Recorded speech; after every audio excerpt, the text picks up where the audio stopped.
parliament board, highest policy making body in the party.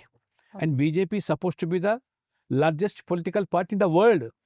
ప్రపంచంలోనే అతిపెద్ద రాజకీయ పార్టీ.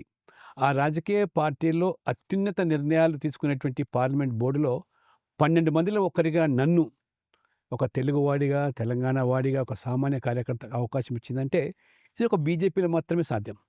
మన ప్రధానమంత్రి గారు నరేంద్ర మోడీ గారు ఎంతో నమ్మకంతో ఇవాళ ఆ బోర్డు సభ్యుల్లో నరేంద్ర మోడీ గారు, ఇవాళ రాజ్నాథ్ సింగ్ గారు, అమిత్ షా గారు, జేపీ నడ్డా గారు, బిఎల్ సంతోష్జీ గారు, వీళ్ళలో ఒక్కడిగా నేను 12 మందిలో ఒకరు.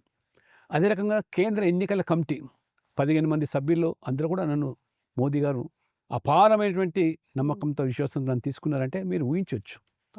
ఒక కార్యకర్తలకు, నమ్ముకున్న సిద్ధాంతానికి కట్టుబడి పనిచేసే వాళ్ళకు, అంటే అధికారం కోసం అరువులు చాచే వాళ్ళు కాకుండా ఇవాళ చూస్తే మనకు నిజంగా ఆ రంగులు మార్చే ఊసర వెళ్ళి కూడా సిగ్గుతో తల వంచుకుంటున్నది.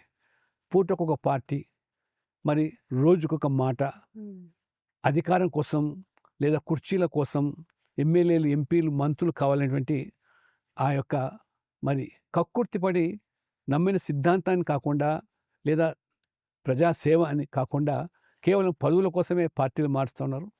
మరి అందులో మన తెలుగు రాష్ట్రాల్లో నిజంగా చాలా బాధాకరం.